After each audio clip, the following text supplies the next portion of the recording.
As buscas pelo submarino argentino desaparecido no Atlântico entraram numa fase crítica. O suprimento de oxigênio da tripulação pode estar chegando ao fim. O tempo joga contra a localização do San Juan e a principal característica da embarcação também. Submarinos são construídos para serem invisíveis em águas inimigas. E as equipes de resgate ainda estão sem pistas. O porta-voz da Marinha Argentina reconheceu que as buscas entraram numa fase crítica, porque hoje faz 7 dias que o submarino desapareceu. Segundo ele, o tempo máximo de autonomia de oxigênio sem subir à superfície. Estamos na parte crítica. Além da Argentina, agora já são 11 países nas buscas. 3 navios brasileiros foram deslocados para a operação. Esse mapa digital aqui no Comando de Operações Navais mostra as áreas de buscas ao submarino San Juan a mais ou menos 500 quilômetros de distância da costa argentina. Toda essa área de vermelho aqui. Essa aqui é a última posição conhecida do submarino. E esse em azul aqui é o navio polar Almirante Maximiano da Marinha do Brasil, que está hoje efetivamente engajado nas operações de resgate. Ele está lá há 3 dias e nesse tempo ele já conseguiu varrer uma área de 25 mil quilômetros quadrados. Hoje nós conversamos com o comandante do navio polar Almirante Maximiano. O comandante afirmou que o mar mais calmo facilita as buscas visuais. A nossa região aqui é a busca do submarino acima da água, ou seja, se ele tivesse permanecido à deriva, tá? Eles fizeram o cálculo de deriva e eles colocaram nessa posição de buscas acima d'água. A possibilidade de o San Juan estar à deriva na superfície seria um alívio, pelo menos com relação ao suprimento de ar da tripulação. A maioria dos 44 tripulantes aparece neste vídeo de 2014, celebrando o retorno do submarino ao mar depois de 6 anos de reformas. O discurso do imediato Jorge Inácio Bergalo é seguido por um banho de champanhe. Os operários do estaleiro divulgaram uma mensagem aos tripulantes do submarino. Sabemos que juntos, em uma grande oração, vamos estar aqui esperando que vuelvan sanos e salvos, com a tarefa cumprida porque ustedes já são héroes. Que Deus los bendiga. Rezamos por ustedes. El equipo de reparación del Ara San Juan Complejo Sinap. O Tribunal Penal das Nações Unidas para a ex-Iugoslávia condenou à prisão perpétua o homem responsável pelo maior massacre cometido na Europa desde a Segunda Guerra Mundial. A defesa tentou adiar a sentença. Alegou que o cliente tinha problemas cardíacos, mas os juízes foram em frente. Ratko Mladic acabou tendo um ataque de fúria. Aos gritos de mentira, mentira, o antigo chefe militar dos sérvios foi retirado. As verdades apareceram na sequência. Genocídios, perseguições, crimes contra a humanidade. Ratko Mladic construiu um terrível currículo entre 1992 e 95, na guerra contra a independência da Bósnia e Herzegovina. Mladic comandou um cerco de 43 meses a Sarajevo, matando mais de 10 mil. Ele foi o responsável pelo bombardeio a civis e mandou franco-atiradores derrubarem quem atravessasse o principal acesso à capital.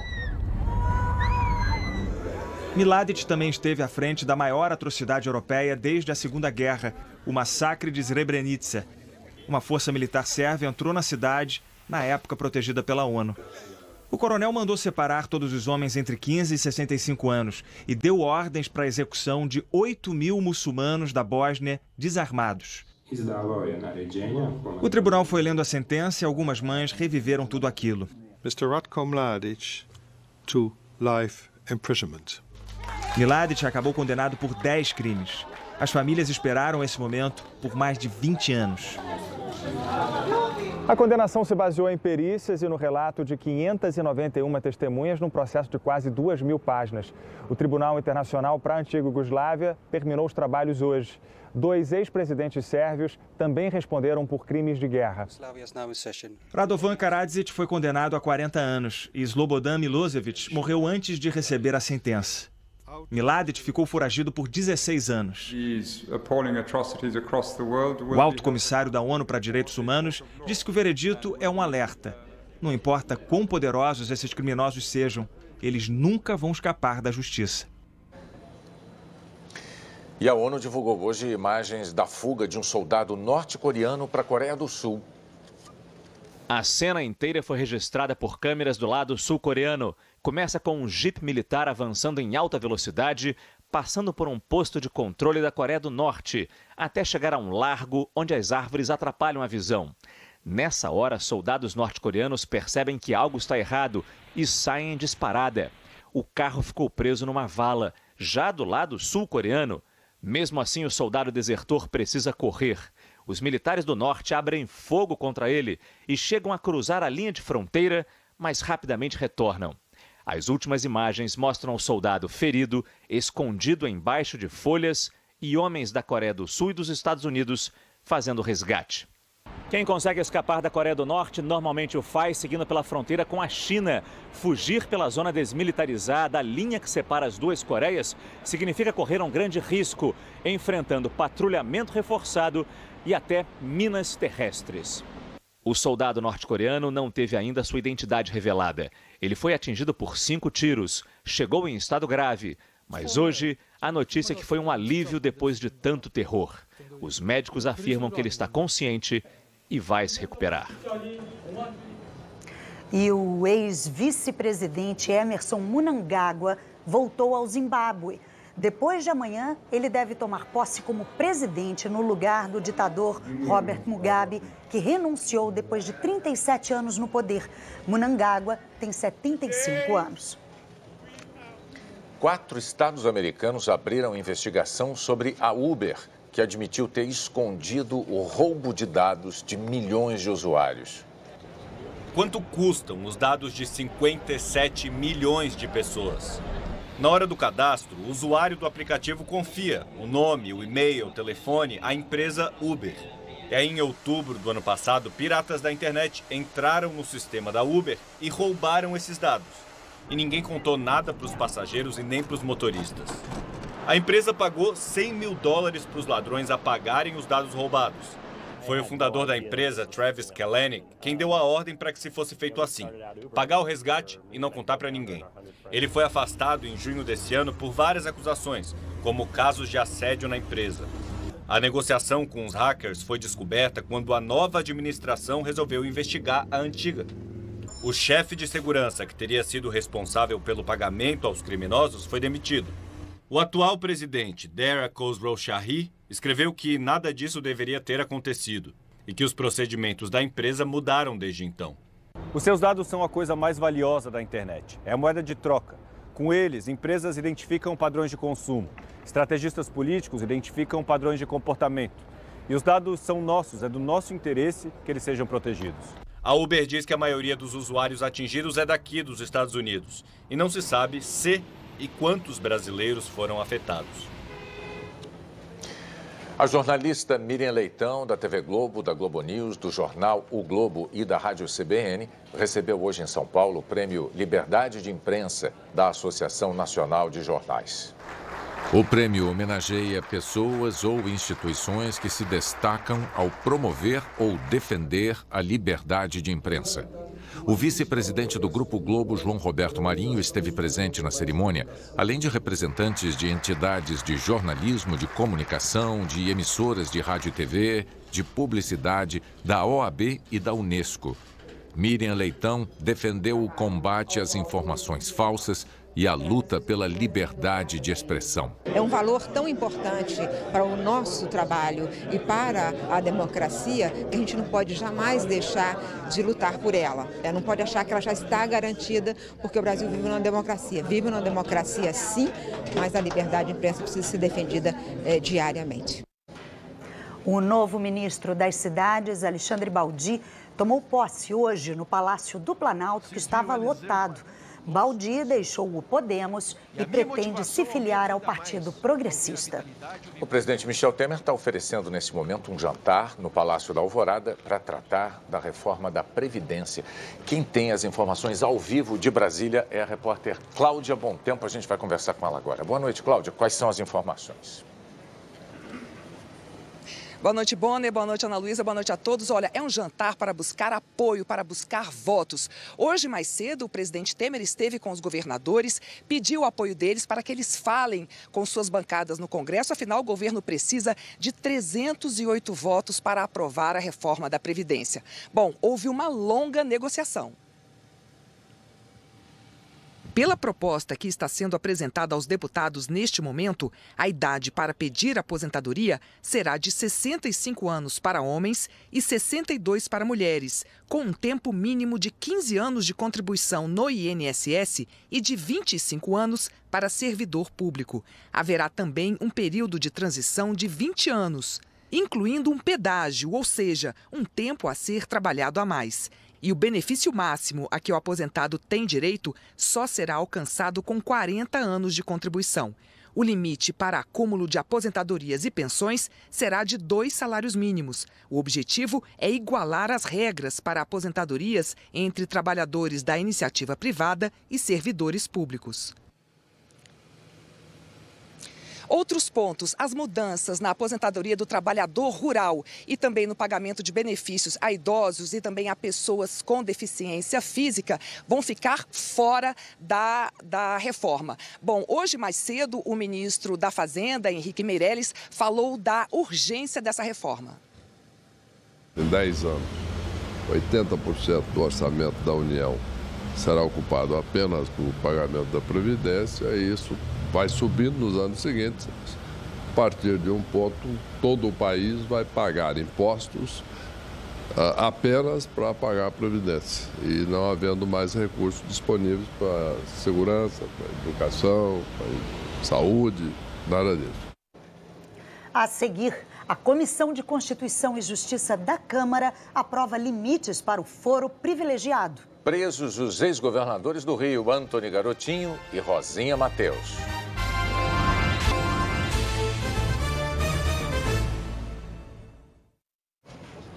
A Polícia Federal prendeu hoje os ex-governadores do Rio de Janeiro, Antony Garotinho e Rosinha Mateus, do PR, por corrupção, organização criminosa e crimes eleitorais. Ao todo, 5 pessoas foram presas. Os agentes chegaram cedo à casa do ex-governador. Na Polícia Federal, Antony Garotinho foi hostilizado. Também de manhã, policiais prenderam a ex-governadora e ex-prefeita de Campos dos Goytacazes, Rosinha Mateus. Ela foi levada para o presídio feminino da cidade. O Ministério Público Estadual acusa Antony Garotinho e Rosinha Mateus de crimes eleitorais, corrupção e organização criminosa. A denúncia é de que entre 2009 e 2016, período em que Rosinha Mateus foi prefeita de Campos, o grupo fraudou contratos para fazer Caixa 2 em campanhas eleitorais. Os procuradores afirmam que Antony Garotinho exercia um cargo de comando na organização criminosa. As investigações identificaram que o grupo JF, que controla a JBS, fez uma doação ilegal simulada com uma empresa indicada por Antony Garotinho, no valor de 3 milhões de reais, para a campanha dele ao governo do Rio em 2014. Segundo os investigadores, o dinheiro entrou como Caixa 2. O Ministério Público afirma que Antônio Carlos Rodrigues, presidente nacional do PR e ex-ministro dos Transportes, negociou com Antony Garotinho e o grupo dele a fraude e a dissimulação da entrega do dinheiro. A decisão do Tribunal Regional Eleitoral cita ainda o depoimento do empresário André Luiz da Silva Rodrigues, dono da empresa Ocean Link, que teria sido usada para realizar o contrato simulado com a JBS. O empresário narra que em setembro de 2014 foi convocado por Antony Garotinho para uma reunião em que estavam presentes representantes de empresas, todas elas com contratos com o município de Campos. Ele afirmou que Antony Garotinho entrou na sala muito irritado e disse que precisava de 5 milhões de reais para a campanha e que era para cada um dos presentes dar 1 milhão. O delator disse ainda que um dos empresários mandou oferecer 500 mil reais para ajudar e que Antony Garotinho, demonstrando toda a sua empáfia e poder na hierarquia, disse que era para mandar o empresário enfiar os 500 mil no e disse um palavrão e que ele não queria essa e disse outro palavrão. Essa é a terceira vez que Antony Garotinho é preso em um ano.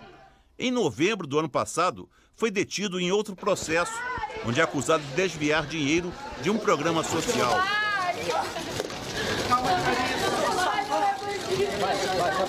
Em setembro deste ano, preso novamente no mesmo caso, ficou em prisão domiciliar durante 15 dias. Hoje, ele chegou a ser levado para um quartel dos bombeiros. Quem determinou que ele ficasse aqui no quartel foi o delegado. Foi uma medida que ele verificou do risco que Garotinho poderia correr indo para o presídio onde Sérgio Cabral está e a quadrilha do PMDB. Mas, no fim da tarde, a Vara de Execuções Penais determinou que ele fosse transferido para a mesma cadeia onde estão Sérgio Cabral e outros presos da Lava Jato.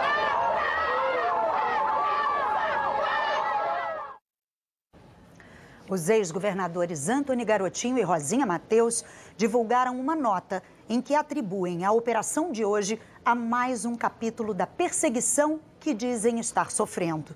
O ex-governador afirmou que nem ele, nem qualquer dos acusados cometeu crime algum. O Partido da República informou que não comenta decisões judiciais, nem os conteúdos que esperam análise do Poder Judiciário.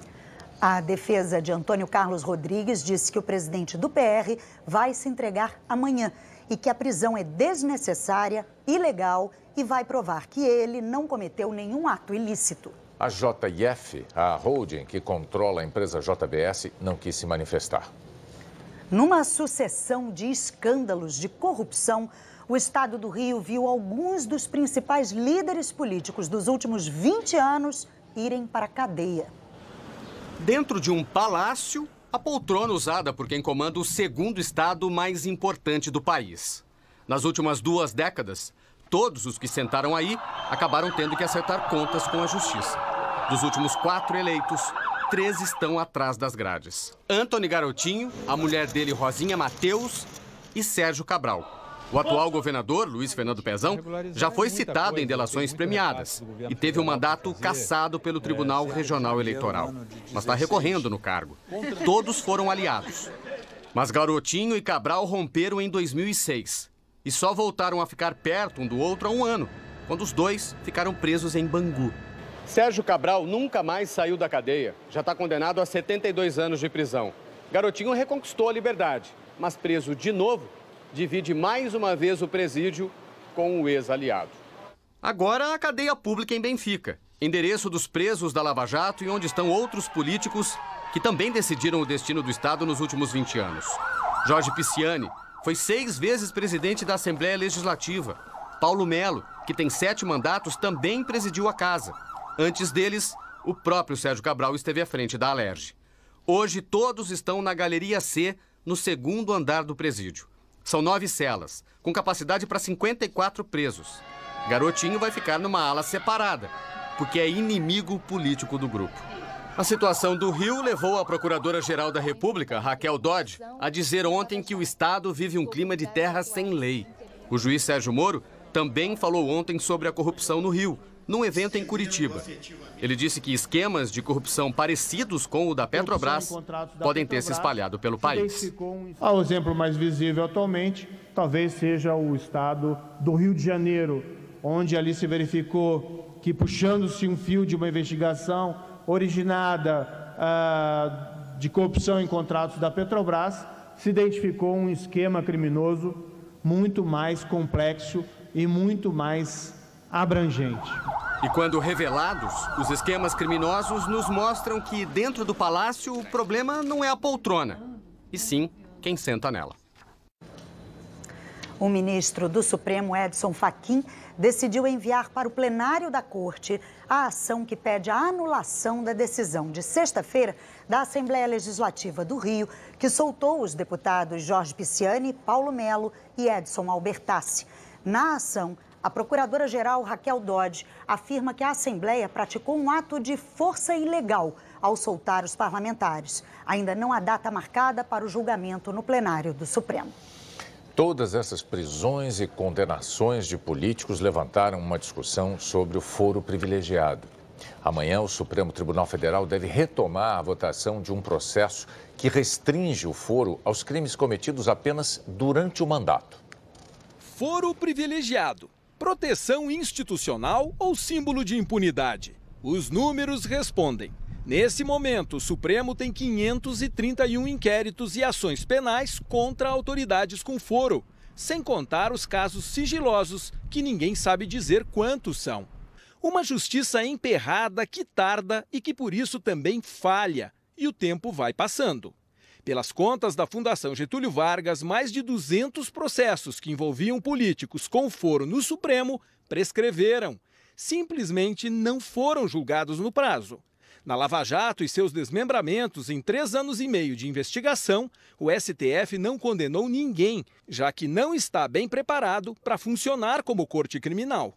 Enquanto isso, na primeira instância, pelo menos 127 condenados. Aqui na Praça dos Três Poderes, o Supremo Tribunal Federal é o guardião da Constituição, que se transforma em corte criminal quando o réu tem foro especial por prerrogativa de função. No Congresso Nacional, deputados e senadores. Lá no Palácio do Planalto, o presidente e seus ministros.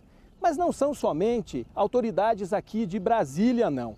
Um estudo do Senado revela que no país inteiro, 54 mil pessoas têm foro especial.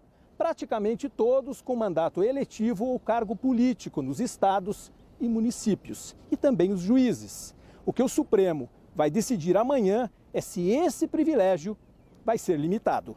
O julgamento foi iniciado em maio, baseado no caso do prefeito de Cabo Frio, no Rio de Janeiro, Marcos da Rocha Mendes, acusado de crime eleitoral. O processo contra ele foi aberto numa corte, porque era prefeito. Sem mandato, foi para a Justiça Eleitoral de primeira instância. Quando virou deputado federal, STF. Reeleito prefeito, o processo pode voltar para onde tudo começou, há 9 anos. Outro exemplo emblemático foi apontado na internet pelo procurador Diogo Castor de Matos da Lava Jato, em Curitiba. Eduardo Cunha ainda se agarra a resquícios do foro privilegiado que tinha quando era deputado. No caso que envolve propina na venda de um navio sonda à Petrobras, ele já recorreu 7 vezes para tentar escapar do juiz Sérgio Moro. Cunha até já foi condenado na primeira instância em outros processos, mas nesse caso, depois de 1 ano e meio, a denúncia não saiu da estaca zero. O ministro que conduz a discussão no Supremo, Luiz Roberto Barroso, votou em maio para que o político só tenha foro privilegiado para os crimes praticados durante o mandato e em função do cargo. Por exemplo, um político acusado de receber propina para aprovar uma lei continuaria com foro. Já um político acusado de assassinato não teria foro e seria julgado em primeira instância, mesmo tendo mandato. A doutora em Direito Constitucional, Cristine Petter, explica que a discussão no Supremo vem ao encontro do que quer o cidadão comum. Essa visão mais senso comum ou mais popular do foro privilegiado, na teoria do direito constitucional tem uma explicação associada à própria teoria dos direitos fundamentais, ou seja, qual é o direito fundamental que o povo está reclamando quando brada contra ou quando se insurge contra o foro privilegiado. Ele quer igualdade, ele quer ser um cidadão que participa da comunidade política brasileira, tal qual os representantes que ele elegem dentro da República para falar ou dar a voz ao que eles pensam dentro das instituições políticas democráticas. O ministro aposentado do STJ, Gilson Dipp, diz que se o Supremo restringir o foro privilegiado, vai ajudar no combate à impunidade. Nesse momento em que há um Congresso completamente inócuo, e que é necessário dar uma resposta mais séria à sociedade quanto aos absurdos, os abusos e a criminalidade que está ocorrendo no país, a interpretação do Supremo é muito bem-vinda. Isso repercutirá nos estados e nos municípios. Por isso que o Supremo tem que ter um cuidado para deixar bem clara que essa interpretação, se for tomada, ela seja abrangente. A alteração da regra atual depende do voto de pelo menos 6 dos 11 ministros da Corte. Já votaram pela restrição do foro, além de Barroso, os ministros Marco Aurélio, Rosa Weber e Carmen Lúcia. O próximo a votar será o ministro Alexandre de Moraes, que havia pedido vista para analisar a questão. Além de Moraes, ainda faltam votar os ministros Edson Fachin, Luiz Fux, Dias Toffoli, Ricardo Lewandowski, Gilmar Mendes e Celso de Mello. Na Câmara, a Comissão de Constituição e Justiça aprovou um outro projeto que acaba com o foro privilegiado em casos de crimes comuns. A proposta aprovada no Senado ficou quase 6 meses parada aqui na Câmara. Saiu da gaveta quando o Supremo Tribunal Federal anunciou que iria retomar o julgamento sobre o foro. Na Comissão de Constituição e Justiça, a proposta de emenda à Constituição foi aprovada por unanimidade em votação simbólica. A proposta restringe o foro privilegiado em casos de crimes comuns, como roubo ou lavagem de dinheiro. O foro vai permanecer apenas para o presidente e vice-presidente da República e para os presidentes do Supremo, Senado e Câmara. O texto segue agora para uma comissão especial, que ainda vai ser criada. O relator defendeu o projeto. O fim do foro privilegiado afastará não apenas a ideia de blindagem de certas autoridades, especialmente em casos de corrupção, mas resgatará o princípio republicano de que todos são iguais perante a lei.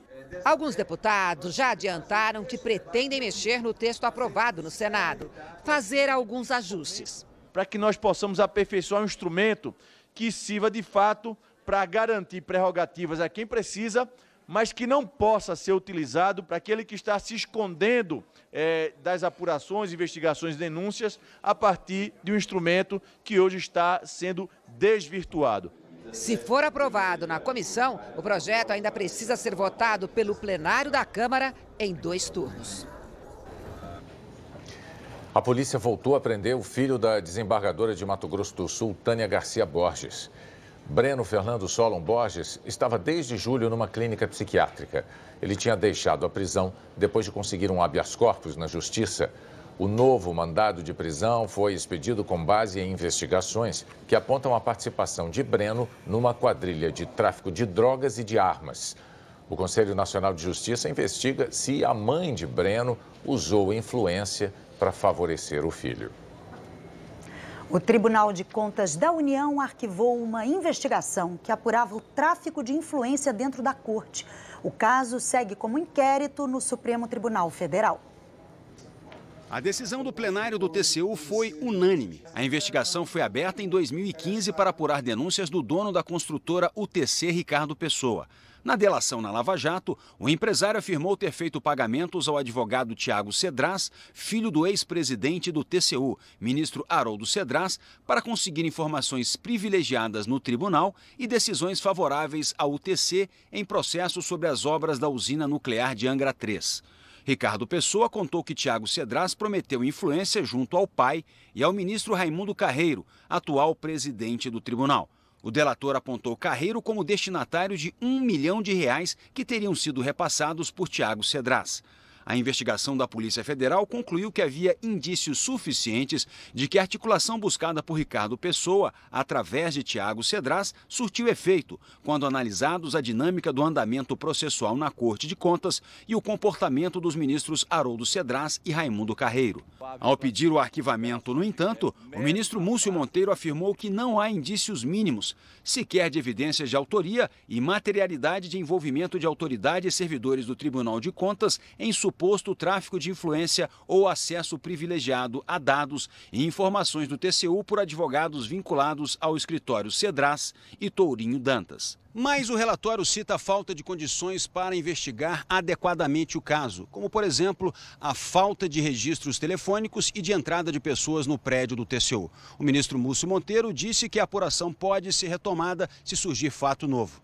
A denúncia já levou à abertura de inquérito no Supremo Tribunal Federal e está sendo investigada pela Procuradoria-Geral da República. Os ministros Haroldo Cedras e Raimundo Carreiro não comentaram a decisão. A defesa de Tiago Cedras declarou que a sindicância que devassou ilegalmente a vida do advogado por mais de 2 anos confirmou o que era aguardado e que confia na justiça e espera que os responsáveis pelos excessos e pré-julgamentos sejam responsabilizados.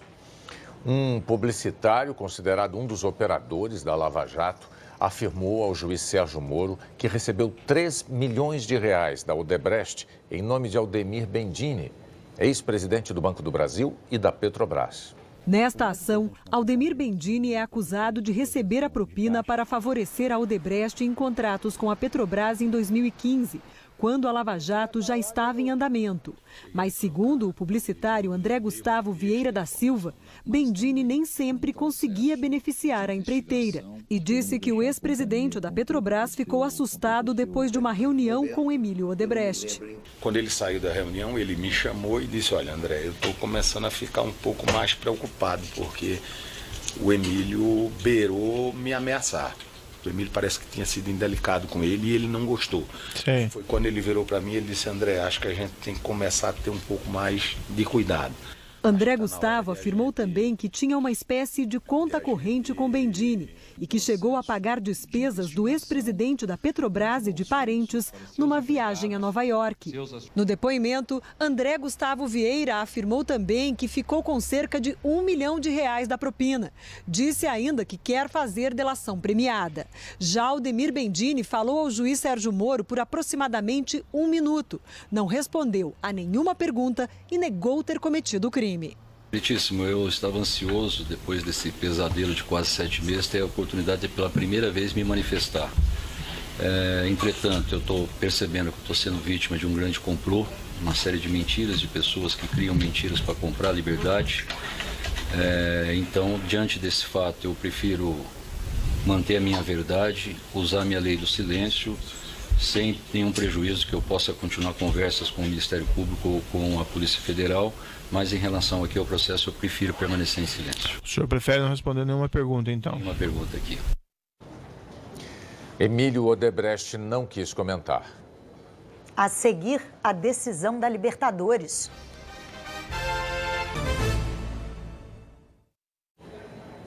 Começa daqui a pouco o primeiro jogo da final da Libertadores, Grêmio e Lanús da Argentina. E o Galvão Bueno está a postos. Oi, Galvão, boa noite. Boa noite, Ana Luísa, boa noite, William, boa noite a todos. Estou aqui na Arena do Grêmio, já vai ficando lotada, todos os ingressos foram vendidos. Bom, final da Libertadores é garantia sempre de muitas emoções, né? É o grande sonho de consumo de todos os clubes da América do Sul. O Grêmio chega pela 5ª vez a uma decisão de Libertadores, tem 2 conquistas, é bicampeão, ganhou em 83 do Peñarol e ganhou em 95 do Atlético Nacional de Medellín. O Lanús é um time médio da Argentina, chega pela primeira vez à decisão, mas chega com um moral elevado, porque enfrentou o grande River Plate na semifinal. Você está vendo o estádio aí agora, já muito bonito, a torcida do Grêmio marcando presença. Eles perderam o primeiro jogo 1-0, perdiam 2-0 em casa e viraram para 4-2. Mas eles mesmos dizem que o Grêmio é mais time, é mais forte, se bem que o jogo decisivo será na Argentina na próxima quarta-feira. Vamos ver a chegada do Grêmio agora há pouco aqui na Arena. Olha só, aí o Kahneman, o zagueirão argentino, segurança ali na defesa, 3 caras importantes, Jeromel, o xerifão, atrás o Arturo, que faz a armação, e o Luan, de quem se espera a decisão. E o Renato, vivendo um grande momento, pode ser o primeiro brasileiro a ser campeão como jogador e técnico. O vestiário do Grêmio todo prontinho, esperando o time. Do vestiário do Grêmio, vamos para o vestiário do Lanús. Eles têm o apelido de Grenate pela camisa Grená, mas vão jogar de branco. O uniforme que está aí preparado é o uniforme branco. Portanto, é o seguinte, 180 minutos de jogo. Hoje, aqui na Arena, muito importante que o Grêmio consiga um resultado, uma vitória por qualquer placar será um ótimo resultado. Na próxima quarta-feira, cidade de Lanús, aí o jogo que vai decidir. O Grêmio quer ser tricampeão para se igualar ao Santos e o São Paulo, os 2 únicos clubes brasileiros que têm 3 títulos. Emoções garantidas. Daqui a pouco, Ana, William. É isso, jogão, né, Galvão? Obrigada, boa noite para você. E depois do futebol, tem o Profissão Repórter e o Jornal da Globo. Boa noite. Boa noite e até amanhã.